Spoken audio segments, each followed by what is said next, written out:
Gracias esta tarde porque estamos aquí con bien para recibir tu palabra, Señor, porque podemos continuar. Te pedimos que traigas con bien a aquellos que vienen en camino, Padre, que tú los guardes de la lluvia, del piso mojado, Señor. Ponemos en tus manos esta reunión. Te pedimos que nos hables a través de este mensaje tan importante, Padre, de este tema hoy tan polémico que vamos a tocar, Señor. Te pedimos que tú pongas las bases en nuestro corazón, Señor, en nuestra mente, para que siempre que salga algo como lo que hoy hablaremos al tema, Padre, podamos no depender de una clase, Señor, de algo, de alguien, sino nosotros podemos estudiar, escudriñar tu palabra, Señor, y a veces con eso bastará para resolver las aparentes contradicciones y los ataques que hay en contra de tu palabra, Señor. Hay veces que no, si se requiere ir mucho más adentro y tener el apoyo de otros libros, Señor, que nos muestran ciertas cosas que conocemos, pero hay veces que basta con un poco de estudio, Señor. Te pedimos que esas bases queden en nuestros corazones y que no nos dejemos engañar, que los temas que hoy veremos, las aparentes contradicciones, nos sirvan como ejemplo para que cuando se presente a nuestras vidas de manera tan clara como hoy las veremos, Señor, no nos tropecemos, Señor, sino que recordemos como en este día que todo tiene una respuesta, como hoy lo vamos a ver, que así sea siempre, Señor. Te pedimos que tú nos guíes en esta hora a través de tu Espíritu Santo, Señor, que abra nuestro entendimiento, que quites toda barrera de nuestros corazones, de nuestros oídos, Señor, todo tipo de opresión, Señor, tú toma control y tú échala fuera de nuestras vidas, de esta reunión, Padre, que únicamente sea tu Santo Espíritu tomando control, Padre, guiándonos, hablando nuestras vidas. Toda presencia ajena al Espíritu Santo de Dios la cancelamos en esta hora y te pedimos, Señor, que seas únicamente tú trayendo libertad, tomando control de lo que se habla, lo que se recibe en esta hora. Gracias te damos en nombre de Jesús. Amén. Pues vamos al tema 17 del primer módulo. El primer módulo de la veracidad de la Biblia, y el tema de hoy es aparentes contradicciones bíblicas. Es la primera parte. Dentro de 15 días que reanudamos vamos a ver la segunda parte de las aparentes contradicciones bíblicas, aunque realmente lo que vamos a estar haciendo es respondiendo ya a la siguiente clase, pues algunas de las más importantes. No hay muchas que si me dedico a una por una a responderlas, pues nos aventamos otro módulo entero. De hecho, por ahí en internet circula en YouTube un video, circula un correo también llamado 101 contradicciones bíblicas, y es como el estandarte de muchos ateos, ¿no? Hasta en una página del Islam veía que lo metían, y bueno, todas las diferentes sectas y religiones del mundo se agarran esto para decir que la Biblia tiene errores y que no viene de parte de Dios, ¿no? Vamos a responder algunas de esas 101 en estas dos clases, espero que sean dos, cuando mucho tres, de aparentes contradicciones bíblicas, pero muchas de ellas son muy repetitivas. Hay muchas que se tratan de cifras, entonces aclarando dos, tres podemos saber cómo es el parámetro para aclarar las demás. Y bueno, antes de empezar a responderlas, aclarar, explicarlas, vamos a empezar a hablar, ¿verdad? La introducción, la base de este tema, que es una contradicción, ¿por qué la importancia de esto? Bueno, es uno de los ataques más comunes que hay en contra de la Biblia. Los temas pasados que tocamos, de la hipótesis documental y la crítica bíblica, muchos ni siquiera saben que existe, ¿verdad? Mucha gente no tan estudiosa, ni por aquí les pasa que existe esta famosa crítica bíblica. Es un poco más para expertos en el ateísmo, ¿no? Pero este sí es un tema muy común que la gente tiene, como la Biblia se está llena de contradicciones. Todavía usan la palabra llena de contradicciones y aseveran lo que ni siquiera ellos han constatado. Se ponen a leer ese correo donde viene un versículo fuera de contexto y leen el otro y comparan y dicen, hay una contradicción, cuando no saben pues las reglas que operan en la literatura y en este caso en la Biblia para poder interpretar un pasaje, un escrito, un documento, y entonces llegar a una conclusión. Pero pues así es mucha gente, ¿verdad? Sin siquiera saber, sin conocer la palabra, sin conocer el idioma, viendo solamente por encima lo que está ante el ojo humano, a primera instancia sacan conclusiones y empiezan a atacar la Biblia. Es muy fácil acusar a la Biblia de esto, como muchos hacen, pero otra cosa completamente diferente, como vamos a ver, es poder comprobarlo. Si se pudiera realmente comprobar que la Biblia está tan llena de contradicciones, pues hace muchos años ya hubiera sido destruida y hubiera sido dejada de predicar y de vender y de transformar vidas. Pero si sigue siendo un libro tan leído, tan buscado, tan transformador, es tan impactante, es porque pues no hay realmente un argumento sólido como hemos visto hasta ahora, ni lo habrá que la pueda derrumbar, porque es la palabra de Dios. Si la Biblia realmente estuviera llena de contradicciones, llena de errores, y se demostrara esto, pues de igual manera se demostraría, sería una conclusión trágica, pero sea la verdad, se demostraría que al menos esa parte de la Biblia, esos versículos, no pudieron venir de un Dios perfecto, porque un Dios perfecto obviamente no va a equivocarse, o entonces o no la inspiró Dios o no es tan perfecto. Por eso es lo importante de este tema y lo peligroso de este tema y lo importante de saber defender este tema, ¿verdad? Hay pasajes que a primera vista, como íbamos a ver y como hemos visto ya en temas anteriores, sí parece ser contradictorio. Los que hicieron la tarea pues se acuerdan, ¿no? Cuando algunos platicábamos y decíamos, no, pues aquí sí está difícil, aquí no le hallo respuesta, que se me hace que los masoretas andaban medio jarras esa noche y se equivocaron ahí, ¿no? ¿Se acuerdan los copistas de la Biblia, ¿no? Ahí algo les pasó, pero no es así obviamente, ¿verdad? Investigando bien te das cuenta que no es así, que no era una contradicción, sino que de dónde proviene esta aparente contradicción. En primer lugar, de una falta de comprensión del texto, a veces en segundo lugar interpretamos de manera incorrecta el texto, o a veces en tercer lugar pues desconocemos información importante en el texto o en el contexto, información como el idioma, como el contexto, etcétera, etcétera, como vamos a ver. Mucha gente acusa a la Biblia de contradicciones sin siquiera saber la definición de la palabra contradicción. Por eso, antes que nada, vamos a dejar bien en claro qué es una contradicción, porque mucho ojo, de una mala definición puede venir un mal juicio. Por eso es importante aclarar y definir bien los términos. Mucha gente dice, acá hay una contradicción, y ni siquiera sabe y tiene en claro qué es realmente una contradicción. Vamos a aclarar que es diferente, valga la redundancia, una diferencia de una contradicción. La Biblia, vamos a hablar ahorita, tiene diferencias, no tiene contradicciones. Si no conocemos bien el término, vamos a llevar a cabo un juicio equivocado. Por ejemplo, en el fútbol hay una regla relativamente nueva, que es la mano dentro del área, ¿no? Los que más o menos lo ven, aunque no sean muy fanáticos, saben que hace años cualquier mano dentro del área era penal. Ahora, si no es intencional, si es un tiro y rebota y le pegó, no la marcan como penal. Mucha gente que no conoce las reglas, que se pone a ver de repente el Mundial o la Copa América o un partido en específico, pero tiene años que no ve el fútbol y ve esa mano. Me ha tocado estar a mí con conocidos, con amigos familiares que dicen, fue mano, sí, pero no fue intencional, las reglas cambiaron, y la gente lleva a cabo un juicio incorrecto, ¿no? El árbitro se vendió, es que van a favor del equipo, es que son unos tranzas, y no es así. Más bien, tú no conoces la regla, estás llevando un juicio sin saber cómo están las cosas. Con las contradicciones es lo mismo. Mucha gente señala de que la Biblia cometió mano, no, ahí está, sin saber las reglas, sin saber qué es una contradicción. La ley de la no contradicción, la base, que es la base de cualquier pensamiento lógico, afirma, señala que una cosa no puede ser afirmativa y negativa al mismo tiempo, en el mismo lugar y de la misma manera. Esto es una contradicción.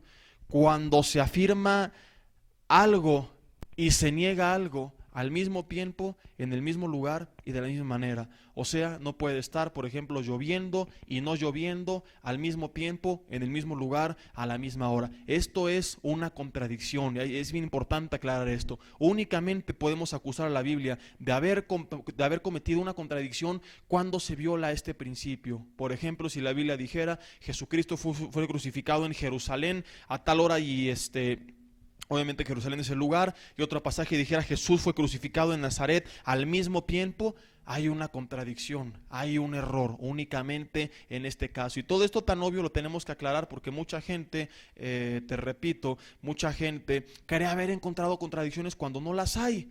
Y tenemos que aclarar y entender y comprender y recordar siempre que el hecho de que dos pasajes difieran uno del otro no quiere decir que hay una contradicción. Muy importante esto. Que un pasaje difiera de otro no quiere decir, como hoy lo vamos a ver, que hay una contradicción, porque hay pasajes que difieren sin contradecirse. Entonces tenemos que aprender a distinguir lo que es una contradicción en un versículo o en dos versículos de lo que es una diferencia o variaciones en uno o en dos versículos. La contradicción es un hecho que se opone a otro, la diferencia no siempre lo hace necesariamente. Por ejemplo, Mateo y Marcos habla de la sanidad de un leproso, mientras que Lucas habla de la sanidad de 10 leprosos y aclaran que solamente uno regresó para agradecerle. Podríamos argumentar en primer lugar que son historias diferentes, pero aunque fueran la misma historia, no hay una contradicción. ¿Por qué? Porque ninguno está yendo a algo opuesto en contra del otro, ni está desmintiendo al otro. No dicen fue solo uno, o sabes qué, fueron solo 10, no, fue uno y fueron 10. Porque dentro de esos 10 estaba ese uno. Entonces Mateo y Marcos solo narraron, si fue la misma historia, acerca del único que regresó para agradecerles, se enfocaron en él, mientras los otros, o el otro más bien, Lucas, pues habla de todos los 10. Pero aquí no hay una diferencia, dentro de los 10 estaba ese uno. Ahorita damos un ejemplo acerca de esto. Antes otro ejemplo en la Biblia, el ciego que Jesús sana en el camino a Jericó.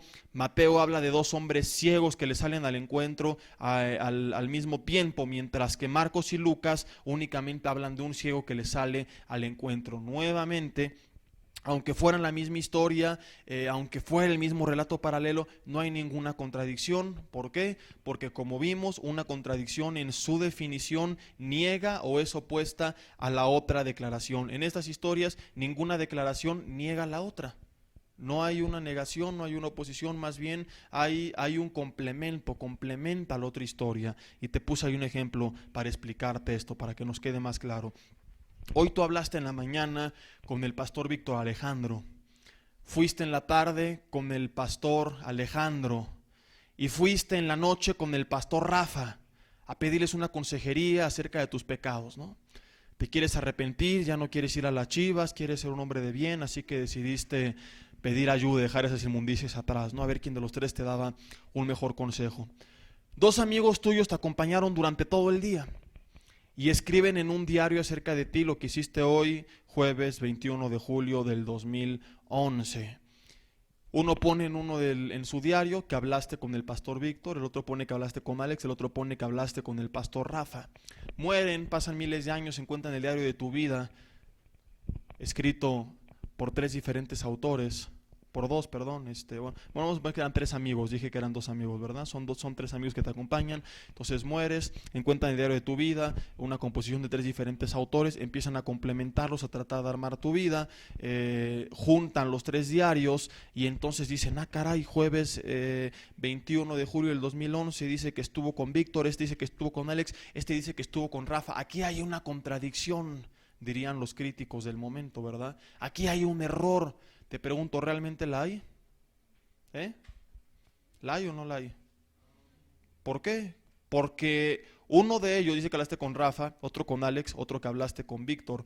No dice que hablaste solamente con Víctor o solamente con Alex o solamente con Rafa. Las declaraciones de tus compadres, de tus amigos son diferentes, pero no son contradictorias. Muchas declaraciones en la Biblia caen en esta categoría. Hay una diferencia, pero no hay una contradicción. Hay que aclarar esto. Una contradicción se opone a otra, niega la otra. La diferencia puede complementarla. Otro error que lleva a armar supuestas contradicciones pues es no leer el pasaje de manera correcta. A veces es tan sencillo como esto. Por ejemplo, Jueces capítulo 4, versículo 17 y Jueces 5:24, los 2 en adelante. Mucha gente dice que hay una contradicción, que no es, simplemente es un error de lectura, el no leer de manera clara, el leer la Biblia como merolicos. Por eso la Biblia hay que leerla, hay que meditarla. Vamos a verlo, Jueces 4, versículo 17. Dice, y Sisara, que es su nombre, huyó a pie de la tienda de Jael, mujer de Berseneo, porque había paz entre Jabín, rey de Azor, y la casa de Berseneo. Y saliendo Jael, que era una mujer, a recibir a Sisara, le dijo, ven, señor mío, ven a mí, no tengas temor. Y él vino a ella a la tienda y le cubrió ella con una manta. Ingenuo, ¿verdad? Dice versículo 19, y él le dijo, te ruego que me des a beber un poco de agua, pues tengo sed. Y ella abrió un odre de leche y le dio a beber y le volvió a cubrir. Y él le dijo, estate a la puerta de la tienda, y si alguien viniera y te preguntare diciendo, ¿hay aquí alguno? Tú responderás que no. Pero Jael, mujer de Heber, tomó una estaca de la tienda, y poniendo un mazo en su mano, se le acercó calladamente, y le metió la estaca por las sienes, y le enclavó en la tierra, pues él estaba cargado de sueño y cansado, y así murió. Ahora, ahí mismo en el capítulo 5, versículo 24, dice lo siguiente, 5:24. Bendita sea entre las mujeres Jael, mujer de Berceneo, sobre las mujeres benditas sea en la tienda. Él pidió agua y ella le dio leche. En tazón de nobles le presentó crema, tendió su mano a la estaca y su diestra al mazo de trabajadores. Y golpeó a Sisara y dice, hirió su cabeza y le horadó y atravesó sus sienes. Cayó encorvado entre sus pies, quedó tendido, dice, entre sus pies cayó encorvado, donde se encorvó allí cayó muerto. Algunos dicen que aquí hay una contradicción porque el primer pasaje dice que lo mata mientras dormía, mientras el segundo dice que lo mató mientras bebía leche, pero esto no es cierto. Si tú lees bien el capítulo 5 te vas a dar cuenta que jamás afirma esto, que él estaba tomando leche al momento del impacto. Narra que toma leche, que también lo narra el 4, narra que lo mata, pero jamás une los dos hechos. No dice, le pegó mientras, es la palabra que los uniría, mientras tomaba leche. No, primer versículo narra, tomó leches. El segundo es un caso aparte, ¿sí me explico o no?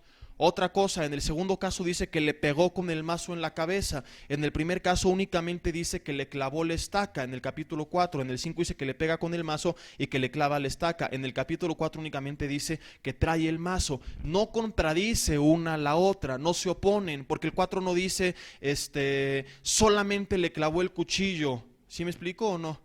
¿Son declaraciones diferentes? Sí, porque una dice, le pega con el mazo, le clava la estaca, la otra no. Son diferentes, pero ¿son contradictorias? No, no, porque se complementan. Toda la historia es, el cuate toma leche, se cae dormido, estaba cansado, te agarra el mazo, le pega como picapiedra en la cabeza y después de que lo dejó ya, obviamente pues si le enclavaba el cuchillo, tú te clavas un cuchillo y te despiertas del impacto, ¿no? Te dan un trancazote, lo dejó inconsciente, estaba cansado y dormido, con el trancazote del mazo obviamente queda peor y después pues ya le clava la estaca y lo termina de rematar, pero no son declaraciones contradictorias. Otro ejemplo lo tenemos en Efesios capítulo 6 versículos 2 y 3, no lo busquen porque lo conocen muy bien, es donde dice, honra a tu padre y a tu madre, porque es el primer mandamiento con promesa en para que te vaya bien en la vida. ¿Qué es el primer mandamiento? ¿Qué cosa? Con promesa. Pero algunos dicen que hay otro mandamiento antes de este que tenía promesa. ¿De dónde viene Efesios capítulo 6 versículos 2 y 3? Obviamente de los 10 mandamientos. Vamos a Éxodo capítulo 20 versículo 12. Dice Éxodo 20:12, honra a tu padre y a tu madre para que se alarguen tus días en la tierra que Jehová tu Dios te da. Y algunos dicen que hay un mandamiento con promesa antes de este, que está en el versículo 6. El 6 dice, y hago misericordia a millares, a los que me aman y guardan mis mandamientos. Aquí otra vez es un error de lectura, es una falta de comprensión del pasaje. Me tocó hace poco dar esto en el ITI, hablando del capítulo 6 de Efesios, e incluso el manual que te da en el ITI daba diferentes explicaciones con las que yo no estaba de acuerdo, y les dije, leyendo bien esto, haciendo un exégesis versículo por versículo, palabra por palabra, de Éxodo 20, versículo 6 y el 12, podemos darnos cuenta de cómo está la cosa. ¿Por qué Pablo dice que es el primer mandamiento con promesa si aquí hay otro que aparentemente hay una contradicción? Por supuesto que no. Si tú y yo leemos bien, te vas a dar cuenta que Éxodo 26 jamás da una orden como tal acompañada de una promesa, como si lo hace el versículo 12. Honra a tu padre y a tu madre. Ahí está la orden para, es lo que une la orden con la promesa, la palabra para que se alarguen tus días sobre la tierra. Está el mandamiento y está la promesa. Primer mandamiento con promesa. Están los dos casos, lo que dice Efesios. No dice Efesios que es la primera promesa o el primer mandamiento, dice ese primer mandamiento con promesa. Hay que meditar siempre bien lo que estamos leyendo, lo que estamos estudiando. Y si tú lees el contexto del versículo 6, no está dando mandamiento con una promesa, sino una descripción de las características de Dios. ¿Cuál es el contexto del versículo 6? Vamos a verlo desde el 5. Dice, no te inclinarás a ellas, ni las honrarás, porque yo soy Jehová tu Dios. Y empieza a describir cómo es Dios. Es fuerte, es celoso, visito la maldad de tus padres, que visito la maldad de los padres sobre los hijos hasta la tercera y cuarta generación de los que me aborrecen. Y luego dice punto y aparte, coma. O sea que el 6 es la continuación del 5, porque originalmente los versículos, ¿se acuerdan? Se los puso el ser humano. para encontrar versículos más fácil, pero es lo mismo. No es de que el 5 es una cosa, el 6 es el primer mandamiento con promesa. No, el 6 es la continuación del 5, es lo mismo. Dios es celoso, Dios es fuerte, Dios visita la maldad. Dios, versículo 6, hace misericordia y aclara a quienes, a los que le aman y guardan sus mandamientos. Dice, y hago misericordia a millares. Aclara, a los que me aman y guardan mis mandamientos. Tú lo ves bien y lo analizas y meditas, te vas a dar cuenta que no hay un mandamiento como tal acompañado de una promesa. La frase hago misericordia a millares no está narrado a manera de promesa, ni tampoco a los que me aman mis guardamientos a manera de mandamiento. No dice guarda mis mandamientos, aclara a manera de adjetivo calificativo quiénes son sobre los que Dios muestra su misericordia. No dice qué tienes que hacer para que la muestre. ¿Sí me explico o no? Una promesa siempre viene narrada en tiempo futuro. Yo voy a hacer esto, te voy a bendecir, cree y tú y tu casa serán salvos. Cree y dice, abriré las ventanas de los cielos hasta que sobreabunde. Malaquías, si eres final con tus diezmos y ofrendas, ¿no? Mateo 6:33, busca primeramente el reino de Dios y su justicia. Este es el mandamiento y la promesa, dice, y todo lo demás te será añadido. La promesa siempre viene a tiempo futuro. Aquí está hablando en tiempo presente, no dice, y haré misericordia, dice, y hago misericordia a millares, a los que me aman y los que guarden mis mandamientos, ordenando hacer, dice no, y los que guardan mis mandamientos. No es una promesa, no es algo que Dios va a hacer, ni una orden, mandamiento con promesa. Más bien describe que una de las características de Dios es hacer misericordia a millares, dice la Biblia, y después aclara que es a quienes le aman y guardan sus mandamientos, pero no da la orden de hacerlo, que esto es importante notar. No dice, guarda mis mandamientos para que te haga misericordia. Aclara que es a quienes los guardan, quienes le hacen misericordia. Si fuera el primer mandamiento, es una orden con promesa, estaría narrado de otra forma. Diría, ámame y guarda mis mandamientos para que te haga misericordia. Pero no está narrado de esta manera. Ahora, aparte de la manera que está narrado, aclara a quienes lo hacen, a quienes guardan sus mandamientos, pero no da ninguno en específico. Te das cuenta, habla de ellos de manera general. No dice, hace esto o lo otro, como si lo hace el versículo 12, honra a tu padre y a tu madre, es un versículo específico, pero en el 6 habla de manera general, mis mandamientos, por lo tanto, no es por donde le quieras ver el primer mandamiento con promesa. No hubo una contradicción entre Éxodo y Efesios, más bien el que leyó Éxodo 26 lo leyó una vez, no leyó el contexto, no lo meditó, no lo analizó, no lo escudriñó y llegó a una falsa conclusión. Otro error muy común que nos lleva a creer que hay una contradicción son las traducciones. Acuérdate que la Biblia no fue escrita originalmente en español y mucho menos la versión para la mujer, ¿verdad? Y los apóstoles no escribieron la versión del niño y la versión del joven deprimido y la versión de el sabio. Esas son ya versiones y traducciones del ser humano, ¿verdad? Incluso la Reina Valera 1960 o las que quieras poner, la del Oso o algunas más antiguas que son más acercadas al original, no son exactamente igual que el original. Y entonces investigar las palabras del pasaje que tenemos en duda en su idioma original, en hebreo, en griego, nos va a ayudar a resolver pequeños problemas que parecían ser muy grandes. El griego y el hebreo son idiomas con muchas peculiaridades, como todo idioma las tiene. Por lo tanto, hay cosas que en español no vamos a comprender y tenemos que ir al texto original. Y cuando lo hace, se resuelven, como ya vimos en estudios anteriores, pasajes que aparentemente eran contradictorios. ¿Se acuerdan cuando hablamos de la crítica contra el Pentateuco? Las supuestas contradicciones entre uno y otro pasaje, cuánto salía la palabra original, te dabas cuenta de que no había una contradicción. Si no, vayan a su resumen, ya hablamos de muchas contradicciones, fácil unos 10 casos de contradicciones ya los aclaramos, ¿verdad? Sin ser ese el tema principal, ya hablamos de ellas. Ahora, en otro punto, antes de empezar a hablar las contradicciones, cuando en un juicio se da una posible explicación, habla un teólogo que también es abogado, de los hechos y no hay evidencia que muestre lo contrario, dice él, se da por buena la explicación, excepto en México, ¿verdad? Aquí puedes dar la buena y llevar las fotos y todo y las evidencias y aún así te la dan luego por mala como el cuate presunto culpable, ¿no? Pero lo normal es que así no fuera. De igual manera, si se da alguna explicación, alguna dificultad bíblica, es irrazonable entonces afirmar que dicho pasaje tiene un error demostrable. Si fuera demostrable, no habría alguna explicación alguna. Si hay explicación alguna de la aparente contradicción, el error no es tan demostrable, por lo tanto no hay contradicción. Algunas dificultades, algunas entre comillas contradicciones, se deben entonces a que no conocemos las circunstancias, a que ignoramos el trasfondo, como el caso, ¿se acuerdan que vimos de los amalecitas y de los ismaelitas? Que decíamos, hay una contradicción aquí, era simplemente pues conocer el trasfondo del pasaje, conocer un poco de historia, a veces conocer un poco de arqueología bíblica, del idioma original, nos va a ayudar a resolver el conflicto. El último y muy común error, como ya lo vimos, es no analizar el contexto de lo que se está leyendo. Si tú siempre lees el contexto, unos versículos antes o toda la historia de preferencia, de principio a final de los dos pasajes, te vas a dar cuenta muchas veces de cómo está realmente el pasaje, cuál es su interpretación y cómo no hay contradicción. Ahora vamos a ver algunas aparentes contradicciones, algunas importantes, algunas comunes, otras no tan comunes, pero todas son importantes. Esta y la siguiente clase vamos a dedicarnos a eso. Te repito, no vamos a ver todas las aparentes que hay. Si alguien quiere ponerse a hacer tarea extra, puede ponerse a resolver las 101 aparentes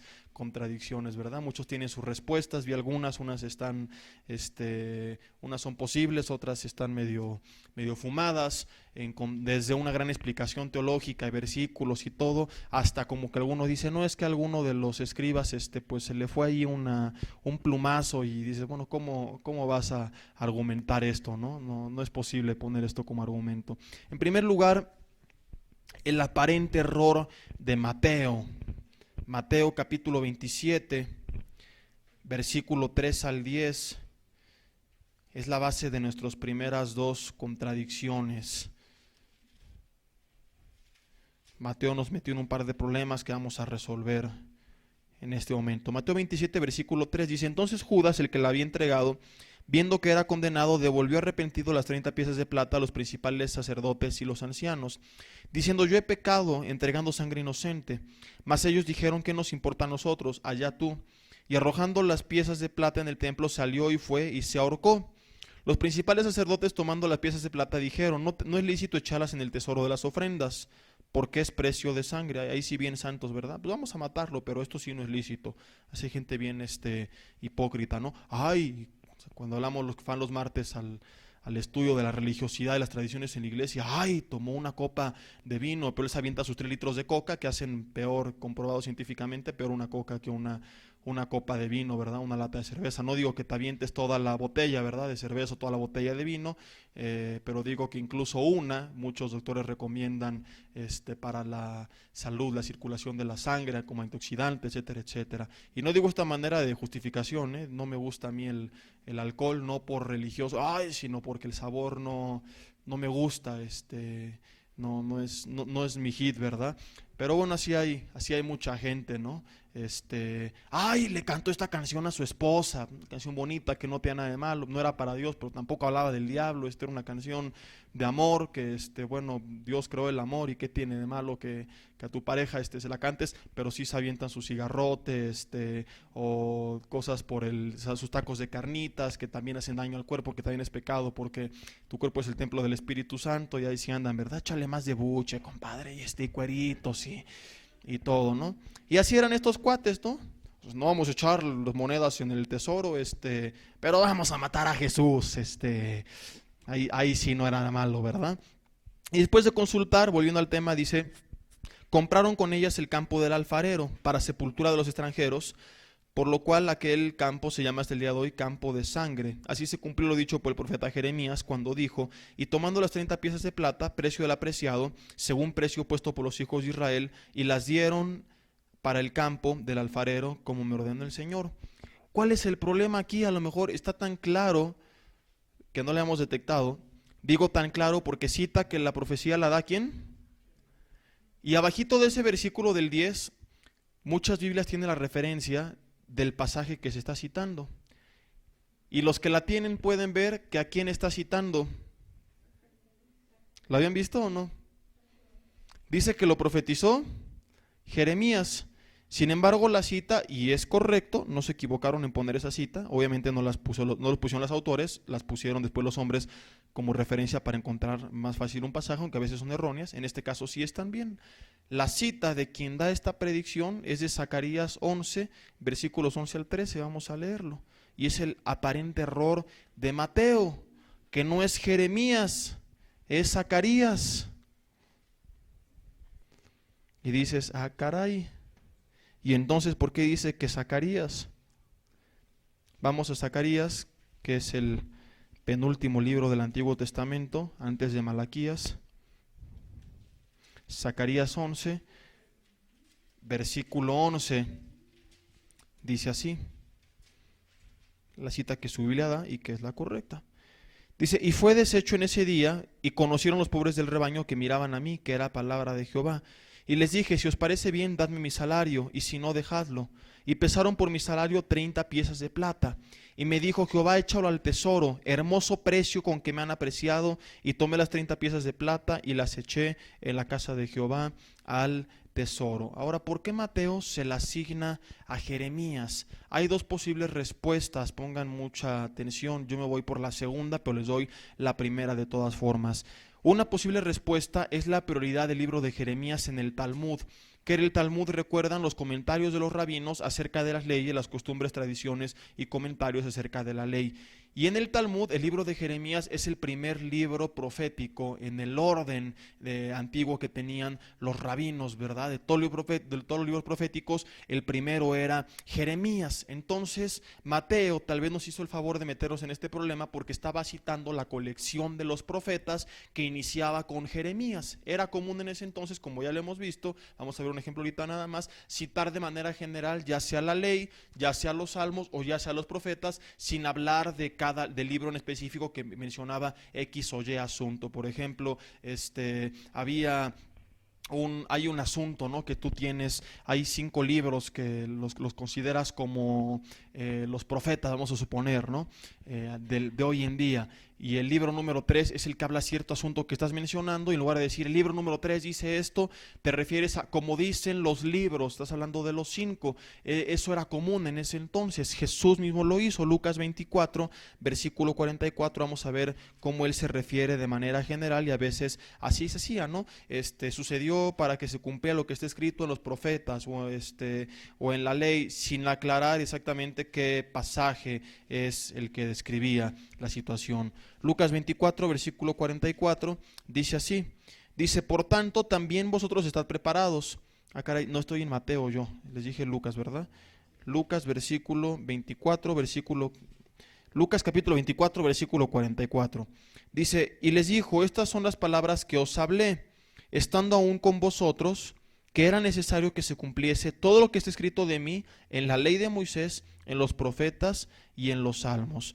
Y algunos dicen que Mateo hace lo mismo, habla de una de las profecías refiriéndose a los profetas, dice Jeremías porque era con el que iniciaban los profetas, y así a veces se le llamaba a los profetas. La segunda respuesta, que yo me inclino más por esta, ya cada quien pues decide, ¿verdad?, cuál cree que es la más correcta. Lo importante es que hay respuesta, y hay dos, no solamente hay una. Es que Mateo estaba citando 2 profecías, una de Zacarías y otra de Jeremías, mencionando solamente uno de los 2 autores en esta referencia compuesta. Menciona a Jeremías, el llamado profeta mayor. El libro de Zacarías habla de las piezas de plata, y eso lo menciona también Mateo, pero el libro de Zacarías no habla nada acerca de la compra del terreno, del campo del alfarero, y esto también es mencionado en Mateo. Y aquí lo importante es que esta situación de la compra la menciona Mateo, no la menciona Zacarías, pero sí la menciona Jeremías. Por eso se cree que Mateo hace referencia a esta profecía de Jeremías. Jeremías habla, se cree que un par de veces habla acerca de esta compra del terreno. La primera de ellas es Jeremías capítulo 19, versículos del 1 al 13. De hecho es todo el capítulo 19, ¿verdad? Del 1 al 13. Léanlo luego, es hasta el 15. léanlo todo, aunque lo importante es del 1 al 13, pero únicamente voy a leer los primeros 2 versículos y luego les resumo lo demás. Así dijo Jehová: ve y compra una vasija de barro del alfarero, y lleva contigo de los ancianos del pueblo y de los ancianos de los sacerdotes, y saldrás al valle del hijo de Hinnom.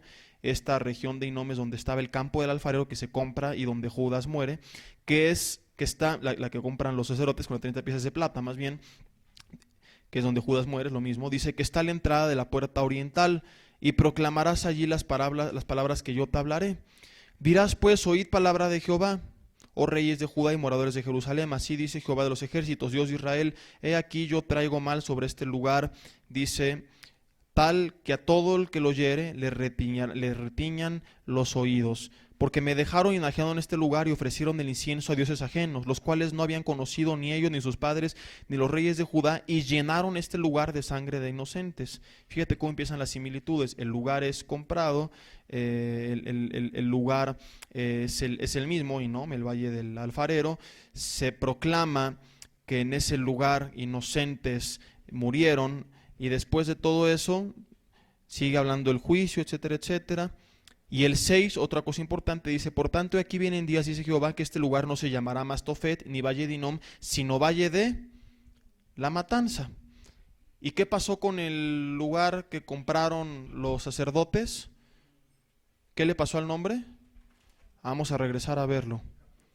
Mateo capítulo, dijimos que era ¿qué? 27. Y si leyeron bien... No, yo sigo con Mateo, no, sí, correcto, Mateo 27, versículos 3 al 10. ¿Con cuál estábamos? Ya me perdí yo. ¿Era Lucas o en cuál era el pasaje que estábamos? Ok, sí, cierto, aquí está, Mateo 27, versículos 3, sí, cierto. Vamos a ver a partir de el versículo 7. Después de consultar, compraron con ellas el campo del alfarero para sepultura de los extranjeros, por lo cual aquel campo se llama hasta el día de hoy campo de sangre. Lo mismo que pasa con el valle de Hinnom en el caso de Jeremías, lugar donde mueren inocentes. En Jeremías muere un inocente, bueno, no en ese campo, pero está hablando de cómo se compra ese lugar con un precio de una sangre inocente, y en ambos se cambia el nombre, Valle de la Matanza en Jeremías, y también en Mateo se cambia el nombre, ¿verdad? Para recordarle al pueblo el juicio de Dios. La segunda referencia que se cree que Jeremías hace acerca de este campo es en el capítulo 32 de Jeremías. Jeremías capítulo 32, vamos a regresar y leer el versículo 6. Jeremías 32, versículo 6. Dice: dijo Jeremías palabra de Jehová, vino a mí diciendo: he aquí que vino Anamel, hijo de Salum, tu tío, viene a ti, diciendo: cómprame mi heredad que está en Ananot, porque tú tienes derecho a ella para comprarla. Y vino a mí Ananel, hijo de mi tío, conforme a la palabra de Jehová, al patio de la cárcel, y me dijo: compra mi heredad que está en Anatot, en tierra de Benjamín, porque tuyo es el derecho de la heredad y a ti te corresponde el rescate, cómprala para ti.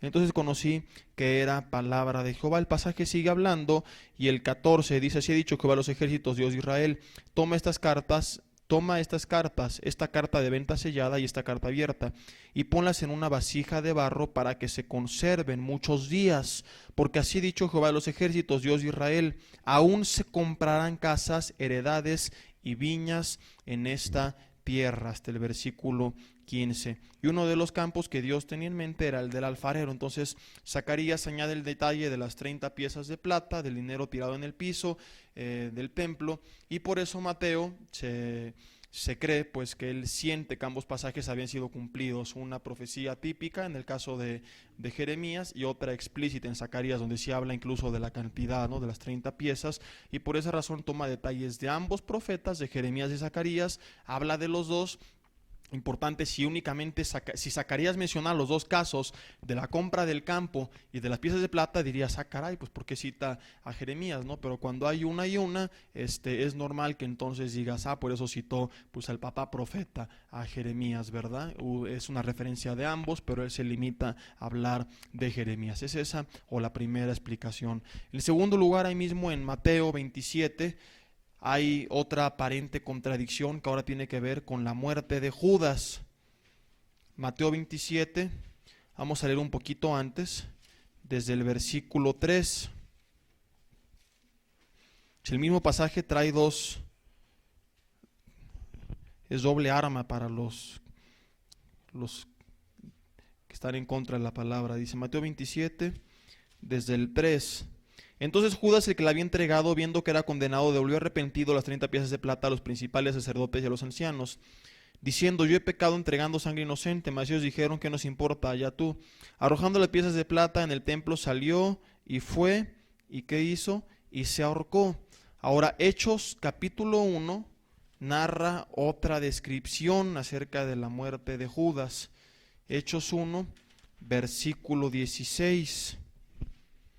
Dice, varones, hermanos, era necesario que se cumpliese la escritura en que el Espíritu Santo habló antes por boca de David acerca de Judas, que fue ya de los que prendieron a Jesús y era contado con nosotros y tenía parte en este ministerio.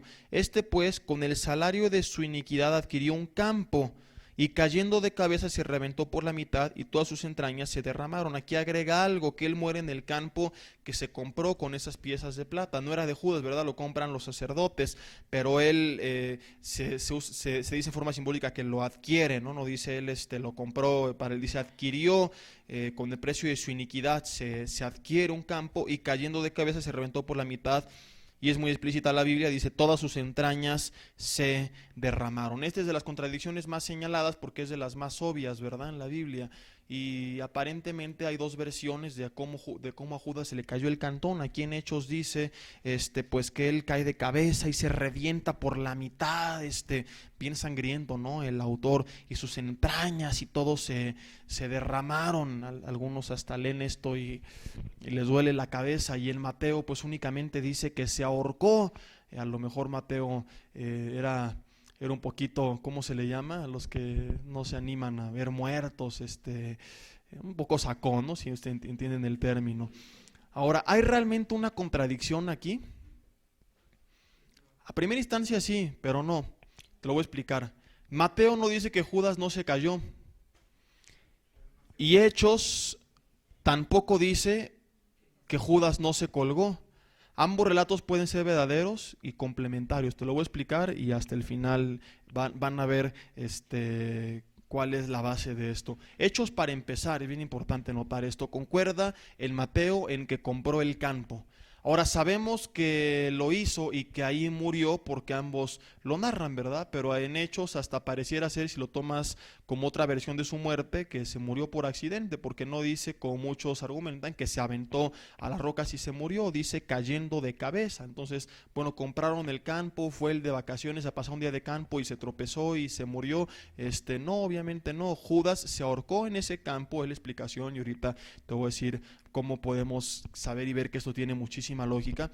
Judas se ahorca en ese campo, como dice Mateo, se cuelga en un árbol que estaba al borde de un precipicio, después la rama del árbol o la cuerda con la que se ahorcó se rompe, entonces Judas cae al precipicio y se destroza, como dice tan explícitamente el libro de los Hechos, por la mitad, y salió la cintura volando a la derecha con los pies y del ombligo para arriba con la cabeza a la izquierda y salieron los sesos por aquí, así lo dice la Biblia. No me digan, así es como está narrado, ¿no? Y a lo mejor un intestino por la mitad de la cintura se cayó y una escena como de película, ¿no? La caída pudo haber sido antes o después de su muerte. Se pudo haber ahorcado, se murió y se cayó, o se pudo haber ahorcado, se cayó y se muere cuando se cae y la rama se rompe al instante de que él se cuelga o la cuerda y no alcanza a morir. Y no hay contradicción porque ningún pasaje, esto es bien importante, afirma cómo murió. No dice Mateo, Judas murió ahorcado, dice se ahorcó.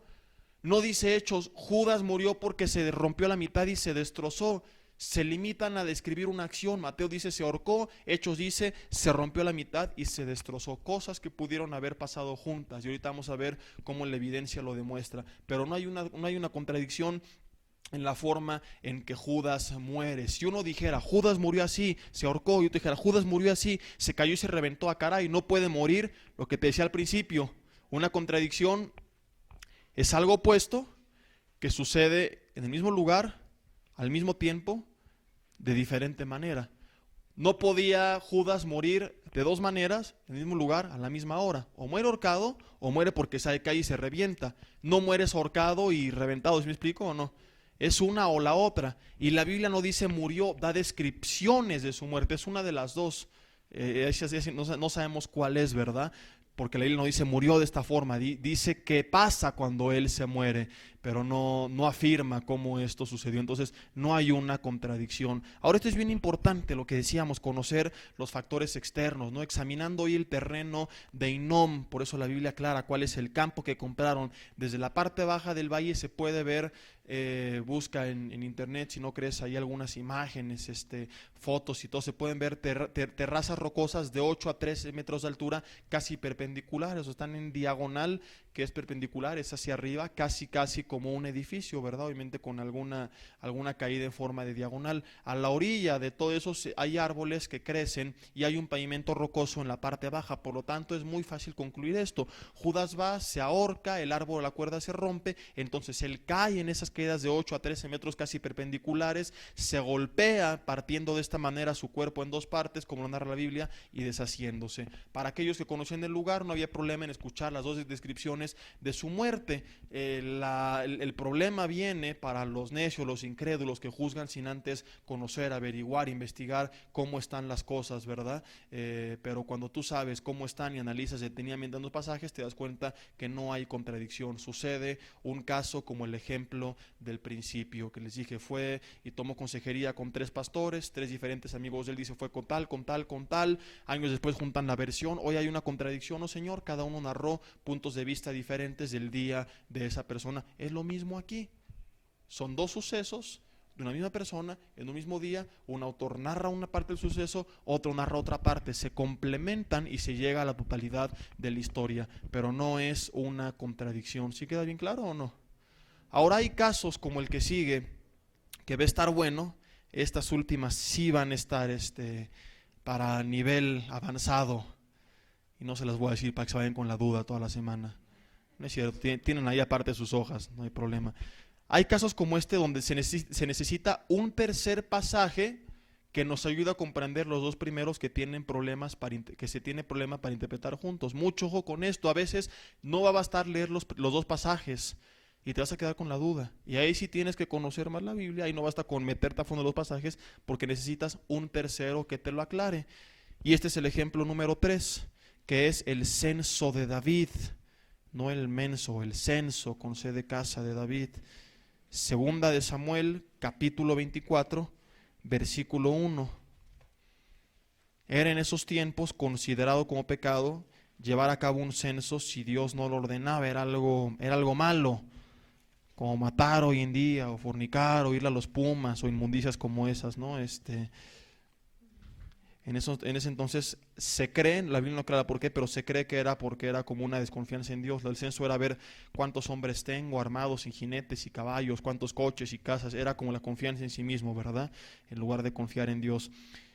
Y algo hace el pueblo de Israel que Dios se enoja con ellos. Y mucho antes de empezar a leer, Dios a veces, cuando uno se revela o falla, promueve que nos pongamos peor como un juicio de Él sobre nosotros. Ahorita lo voy a aclarar, nada más quiero para que empecemos a leer esto y de entrada no entremos choqueados. Y es lo que hace aquí. Ahorita te voy a explicar con la Biblia qué es lo que te estoy diciendo, ¿verdad? Dice 1 Samuel capítulo 24, versículo 1. Segunda de Samuel capítulo 24, tienes razón, versículo 1. Que volvió a encenderse el ira de Jehová contra Israel, e incitó a David contra ellos. Algo es Israel, idolatría seguramente.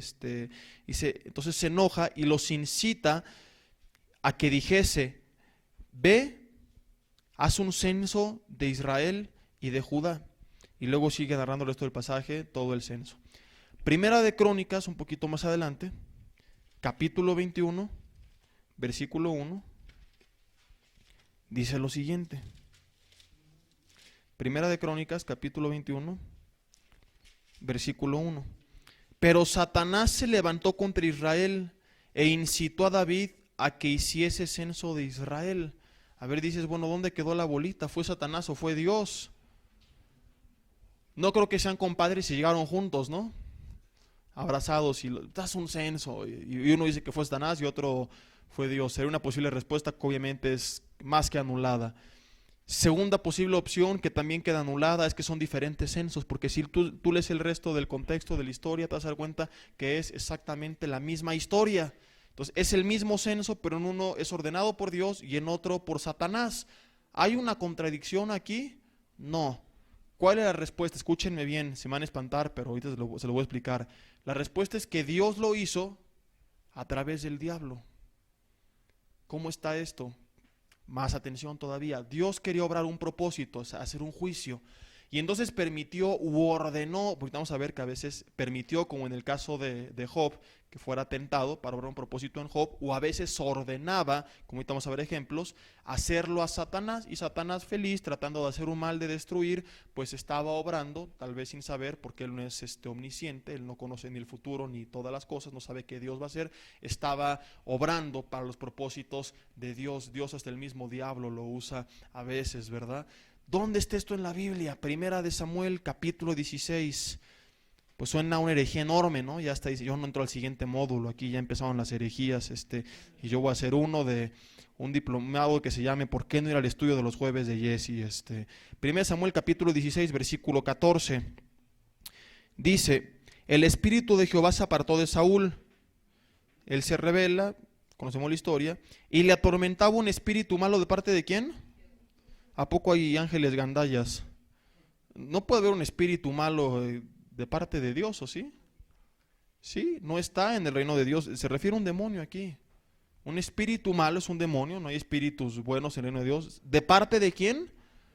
Ah, caray, Dios lo mandó por obrar un propósito en Saúl, y el otro feliz molestando a Saúl, ¿no? Es, pues vamos a destruirlo, hasta gracias Señor, Dios es buena onda, nos permite hasta meternos con su creación, porque no puede hacer nada si Dios no lo autoriza, y cuando Dios autoriza, porque va a ser un bien. Por eso no te aflijas, es que el diablo me persigue, Dios está al control. Si está fuera de la voluntad de Dios, y ponte a llorar, ¿no? Porque a lo mejor le abriste puertas y algo está pasando que Dios está permitiendo, pero cuando estás bien con Dios y algo malo está pasando, Dios lo permitió, o incluso hasta Dios lo ordenó para obrar un bien en tu vida. Con Pablo hace lo mismo. Segunda de Crónicas, capítulo 12, versículo 7. Bueno, ahí el 15 en Samuel dice que los criados dijeron, un espíritu malo de parte de Dios te atormenta. Segunda de Corintios, dije Crónicas, ¿verdad? No, segunda de Corintios, capítulo 12, versículo 7. Y para que la grandeza de las revelaciones, porque fue llevado al tercer cielo, no me exaltase desmedidamente, me fue dado un aguijón en mi carne, un mensajero de Satanás, que me abofetee para que no me enaltezca sobremanera. ¿Tú crees que el mensajero tenía el propósito de hacer que Pablo no se enalteciera? ¿El diablo viene a atacarte para mantenerte humilde? No, él lo que quiere es que sea soberbio y todo. No sabía. El otro feliz, uy, a Pablo el apóstol, el aguijón, que muchos creen que es una enfermedad en los ojos, muchos teólogos, ¿no? El aguijón le estamos destruyendo. Y no sabían que estaba obrando para mantener a Pablo humilde. Respecto a lo cual 3 veces he rogado al Señor que lo quite de mí. Bástate mi gracia, porque, y me ha dicho, versículo 9, bástate mi gracia porque mi poder se perfecciona en la debilidad. Y sigue hablando. Era un mensajero que Dios permite, de Satanás, dice, un espíritu demoníaco que estaba tocando a Pablo, el apóstol, de parte de Dios, y Dios lo permitió, o Dios lo pudo haber ordenado para que Pablo no se enalteciera en sobremanera. Primera de Reyes, capítulo 22, otro ejemplo. Hay muchos en la Biblia. Primera de Reyes 22, versículo 13. Primera de Reyes capítulo 22, versículo 13. Dice así: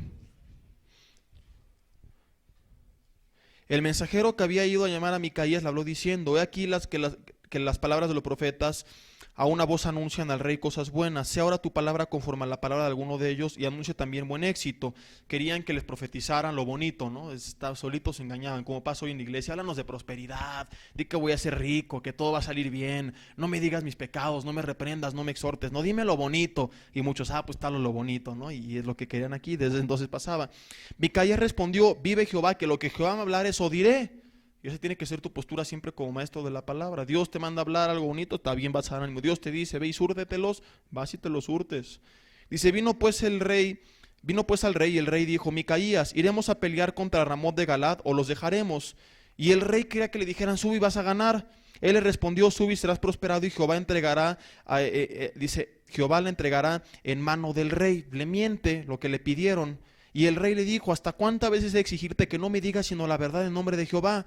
Entonces él dijo, yo vi a todo Israel esparcido por los montes como ovejas que no tienen pastor, y Jehová dijo, estos no tienen señor, vuélvase cada uno a su casa en paz. Y el rey de Israel, hay que leer bien luego la historia, ahorita vamos, el ejemplo que quiero mencionar es lo que Dios hace, ¿verdad? Pero para que comprendas, date cuenta que habla de dos reyes, rey de Israel, rey de Judá. Uno quería que le profetizaran lo bonito, otro quería que dijeran la verdad. El rey de Israel dijo a Josafat, no te lo había yo dicho, ninguna cosa buena profetizará él acerca de mí, sino solamente el mal. Es el rey que quería que le hablaran lo incorrecto. Acá era un rey corrupto. Josafat era el rey de Judá, que era un rey honesto, que quería escuchar la verdad. Entonces él dijo, oye pues palabra de Jehová, yo vi a Jehová sentado en su trono, y todo el ejército de los cielos estaba junto a él, a su derecha y a su izquierda. Y Jehová dijo, antes a la derecha están los ángeles, a la izquierda estaban los demonios, como estamos a ver. ¿Quién inducirá a Acab para que suba y caiga en Ramot de Galad? Y uno decía de una manera y el otro de otra. Y salió un espíritu y se puso delante de Jehová. Y dijo, yo le induciré. Y Jehová dijo, ¿de qué manera? Él dijo, yo saldré y seré espíritu de... Un ángel no iba a ser espíritu de mentira. Es un demonio. Dice, en boca de todos sus profetas, y él dijo, le inducirás y aún así lo conseguirás. Ve pues y hazlo. Y ahora he aquí Jehová ha puesto espíritu de mentira en la boca de todos sus profetas, y Jehová ha decretado este mal acerca de ti. Es el diablo obrando a través, o un demonio a través de un mandamiento divino para obrar un propósito que el diablo, que el reino de las tinieblas desconoce. Ellos queriendo afectar sin darse cuenta que están haciendo un propósito que Dios quiere obrar, ¿verdad? Es lo que pasa en el censo. Dios lo determina como un juicio y lo ordena, pero quien lo lleva a cabo, quien finalmente convence a David, pues es Satanás. Ahora, ¿por qué hace esto Dios? Suena como que hasta se quedan así con cara, ¿no? De que esto no me lo sabía, ¿no? ¿Y qué tal si Dios también me hace mentir a mí? Ya se van a justificar, ¿no? ¿Por qué me mientes, viejo? No, el Señor me hizo mentir, mi amor, yo no, no se justifiquen. Esto viene como un juicio de parte de Dios muchas veces. Lo que pasa con Faraón, tú has leído que Dios endureció a Faraón, ¿te acuerdas? Oye, qué injusto que lo juzga si él mismo lo endureció. No, Faraón ya se había resistido, y Dios, para acelerar el juicio, endurece aún más su corazón. ¿Cómo? Dice Romanos capítulo 1, vamos a verlo. Romanos 1 nos muestra esta forma de actuar de parte de Dios cuando el ser humano no obedece y se corrompe de tal manera como Israel, como los reyes que querían que les dijeran lo incorrecto. Dios manda que se haga un censo, y Dios manda que se profetice mentira. Dios endurece el corazón como Faraón. Dios acelera eso en nosotros para de una vez por todas terminar. Dice, ya no vas a cambiar, eres intratable, pues ahora sí yo te voy a poner peor. Dice Romanos capítulo 1 versículo 24, dice, por lo cual Dios los entregó a la inmundicia. Viene en un contexto donde Dios se hizo manifestar y no lo conocieron. Pues habiendo conocido a Dios, versículo 21, nos glorificaron como a Dios y nos envanecieron. Versículo 23, cambiaron la gloria de Dios incorruptible en semejanza de imagen de hombre corruptible, de aves, cuadrúpedos y reptiles. Por lo cual, ¿ya te diste cuenta del contexto en el que viene? No es Dios quien toma la primera decisión, es una consecuencia de lo que nosotros hicimos primeramente. Dios los entregó a la inmundicia en las concupiscencias de sus corazones, de modo que deshonraron entre sí sus propios cuerpos, ya que cambiaron la verdad de Dios por la mentira. Fíjate, ellos lo hicieron, honrando y dando culto a las criaturas antes que al Creador, el cual es bendito por los siglos. Amén. Por esto, dice la Biblia, ¿qué esto? ¿De qué está hablando? De que cambiaron la verdad de Dios por la mentira. Por esto, Dios los entregó, ¿quién? Dios, a pasiones vergonzosas, pues aún las mujeres cambiaron el uso natural por el que es contra naturaleza, y de igual modo también los hombres, dejando el uso natural de mujer, se encendieron en sus lascivias unos con otros, cometiendo hechos vergonzosos, hombres con hombres, y recibiendo en sí mismo la retribución debido a su extravío. Y como ellos no aprobaron tener en cuenta a Dios, no lo quiero, no lo necesito, no me sirve, Dios los entregó una mente reprobada para hacer cosas que no convienen. Dios hace esto. Qué fuerte está esto, ¿verdad?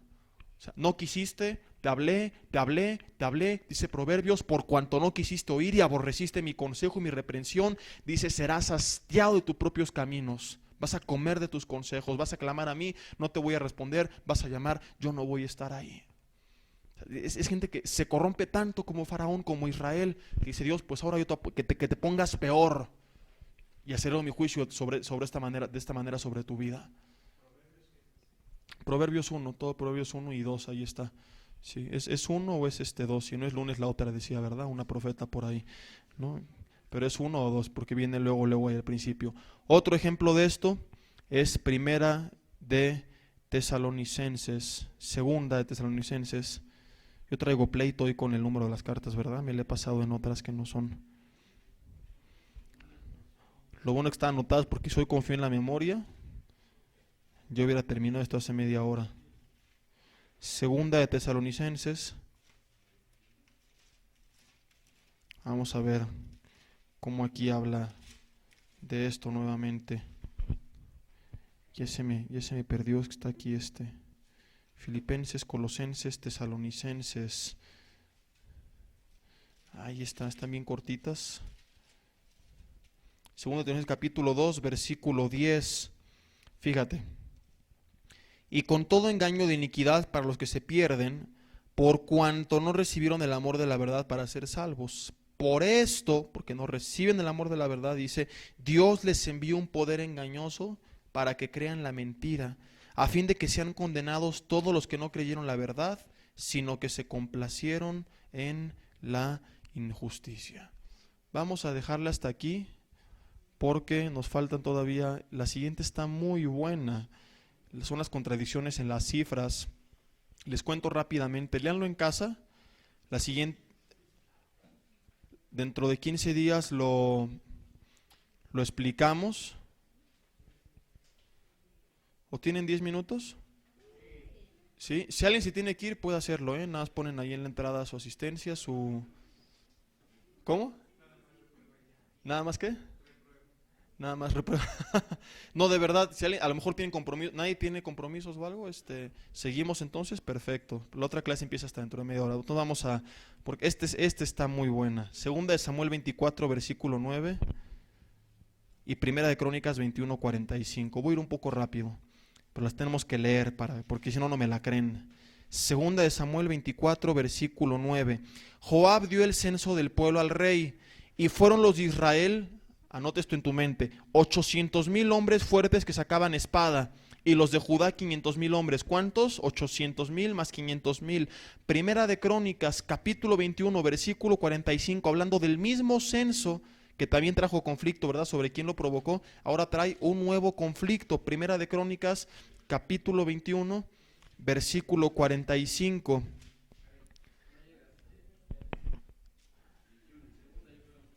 A ver, entonces es Segunda de Crónicas. ¿Tampoco llega? Entonces es Primera de Crónicas. Ahorita lo encontramos con el censo, nada más encontrando el censo lo encontramos. Qué bueno que lo vimos, porque si no... Primera de Crónicas 21.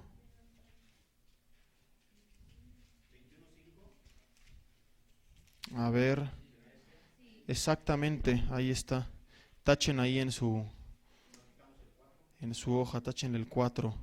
Dice, y había en todo Israel 1,100,000 que sacaba espada. ¿Cuántos había en Samuel? No, en Samuel 800,000. Y de Judá, ya vieron por qué vengo 8 bolas con los números hoy.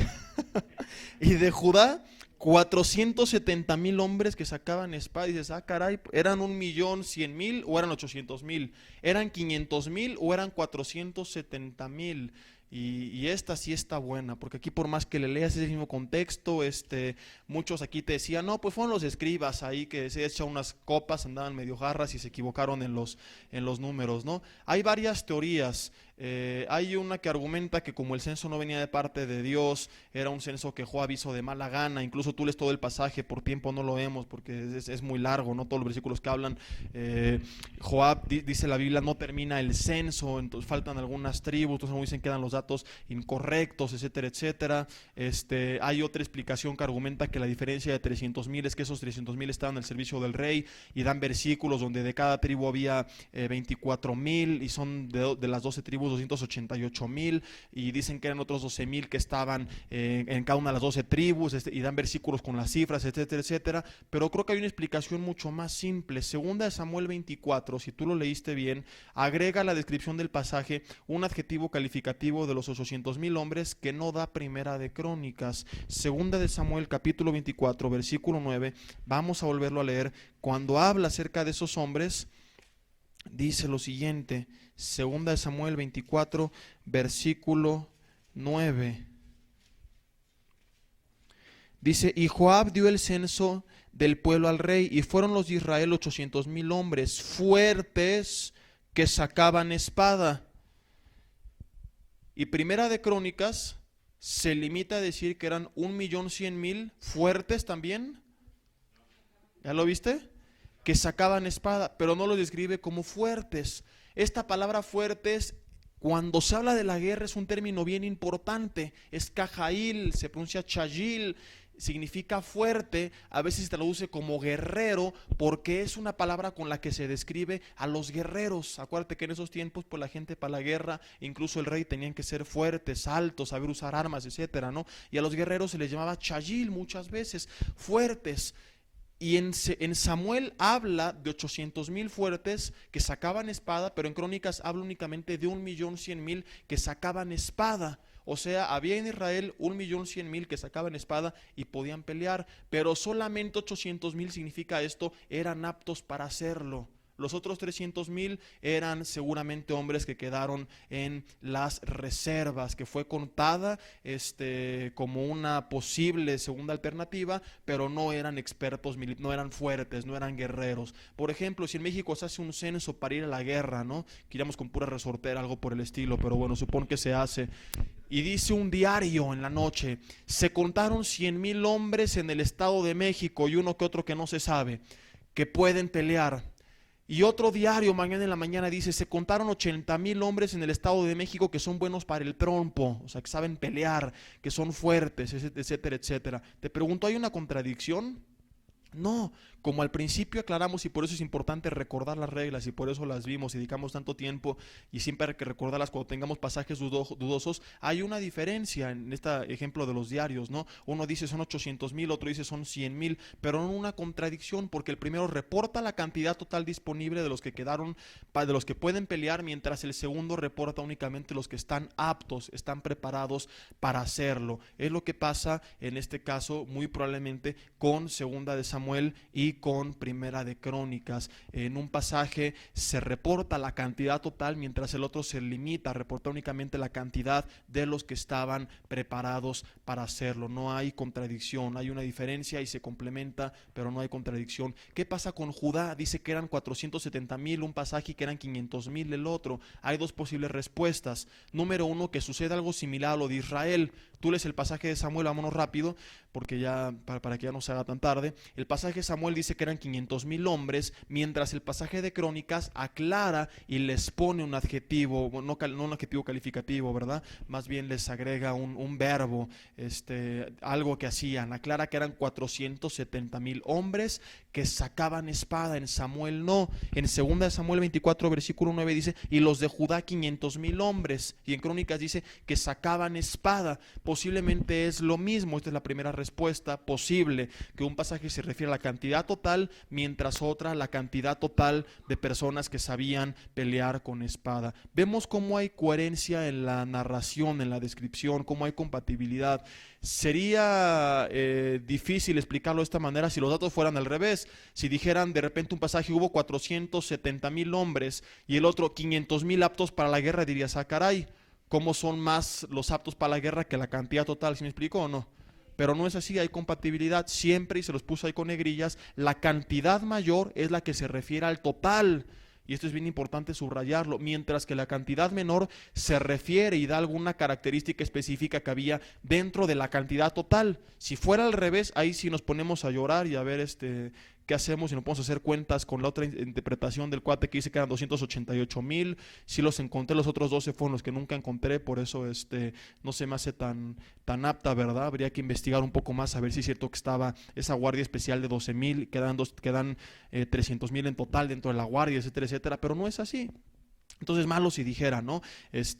Había un pasaje que dice 800,000 hombres, y el otro que dijera 1,100,000 fuertes, dirías, híjole, aquí no puedes argumentar esto, porque ¿cómo van a ser 800,000 el total y 300,000 más con una característica en específico? Pero no, la cantidad total siempre habla del grupo general, la cantidad mayor, perdón, y la cantidad menor siempre es la que habla de un grupo con una característica en específico, una característica especial. Otro argumento que algunos tienen en el caso de Judá es que había un ejército especial de 30,000 hombres, que podemos ver en 2 de Samuel capítulo 6 versículo 1, que estaban en este caso con el rey David. 2 de Samuel capítulo 6 versículo 1, dice, volvió a reunir a todos los escogidos de Israel, 30,000. No es tan probable que sea todo Israel, porque aquí apenas acaba de ser rey David. Tú lees los capítulos anteriores, lo acaban de reinar, lo acaban de poner como rey. Él ya había sido rey 7 años antes sobre Judá, mucho ojo, acaba de reinar sobre todo Israel, por lo tanto esos 30,000 eran lo más probable, eran de Judá, y son tal vez el faltante. Se les cuenta en Samuel, por eso se habla de los 500,000, pero no en Crónicas, y por eso habla de 470,000. Cualquiera de las dos son posibles respuestas a esta aparente contradicción. Y la última, 2 de Samuel capítulo 24 versículo 13, vamos a leerla también. 2 de Samuel capítulo 24 versículo 13. Dice, vino pues Gad a David, esto es después del censo, o sea, este famoso censo como nos metió en problemas, ¿verdad? Dice, vino pues Gad a David y se lo hizo saber, y le dijo, ¿quieres que te vengan 7 años de hambre en tu tierra, o que huyas 3 meses delante de tus enemigos y que ellos te persigan, o que 3 días haya peste en tu tierra? Piensa ahora y mira qué responderé al que me ha enviado. Primera de Crónicas capítulo 21, hablando de lo mismo.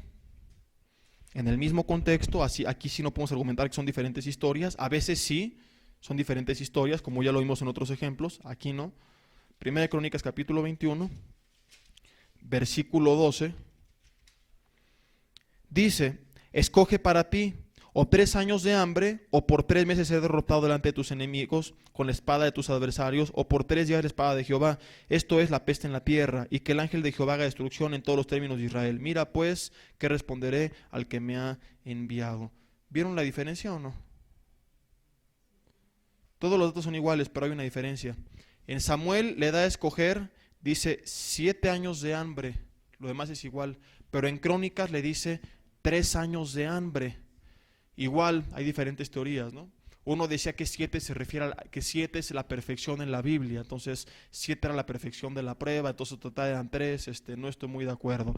Aquí hay nuevamente 2 posibles respuestas que quiero darles. Número 1, los 7 años de hambre mencionados en 2 de Samuel eran los que Dios había establecido en primer lugar, pero la cuenta de 3 años que se menciona en Primera de Crónicas 21 se trata de otra segunda visita que lleva a cabo el profeta al rey, en la cual, a causa del arrepentimiento de David, creen algunos, Dios redujo esa cifra a 3 años. Una muestra de la probabilidad que hay en esto, en esta explicación, es que hay diferencia en la redacción de los 2 pasajes. Luego léelos con calma en casa, y hay diferencia en la forma en que el profeta llega a preguntar. No son las mismas palabras y las preguntas no se elaboran de la misma manera.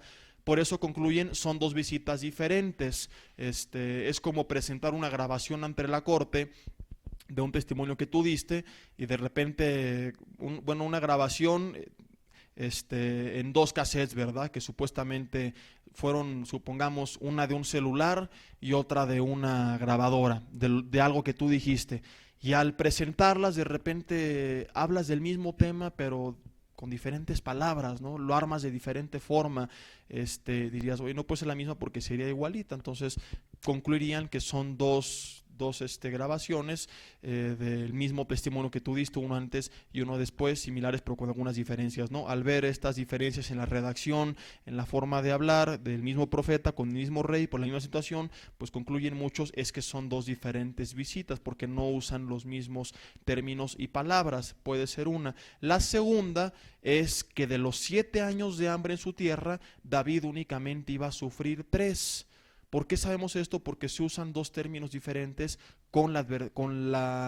no es amonestación, es más bien una interrogación y advertencia a la vez del profeta, ¿verdad? Vamos a leerlo otra vez.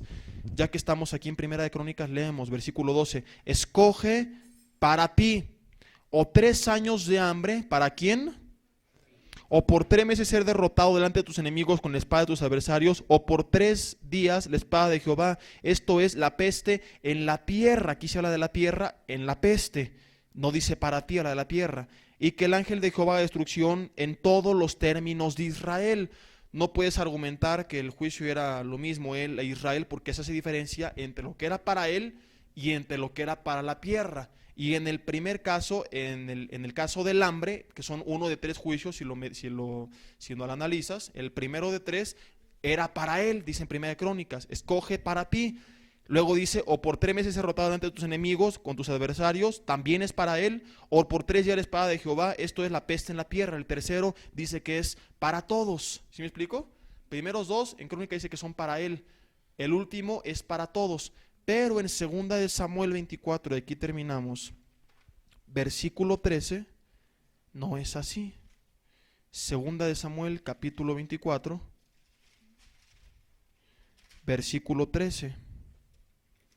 Dice, vino pues Gad a David y se lo hizo saber y le dijo, ¿quieres que te vengan 7 años de hambre para ti? ¿En tu tierra? Aquí habla, a diferencia del otro caso, de un juicio para todos. O que huyas 3 meses delante de tus enemigos y que ellos te persigan, aquí sí hay similitudes para él. O que 3 días haya peste en la tierra para todos. O sea, que la posible interpretación de esto, por la cual yo me inclino más que por la primera, es que le está advirtiendo 7 años de hambre sobre la tierra, de los cuales únicamente David iba a sufrir 3, porque el juicio viene en su mayoría, como vimos hace rato, por culpa de Israel, por culpa del pueblo de Israel. Dios iba a mandar un juicio de 7 años, de ese se habla en 2 de Samuel, sobre toda la tierra, y en ese juicio David únicamente iba a sufrir hambre 3 años, dice para ti en Primera de Crónicas. Vamos a dejarla hasta aquí. La semana que entra continuamos.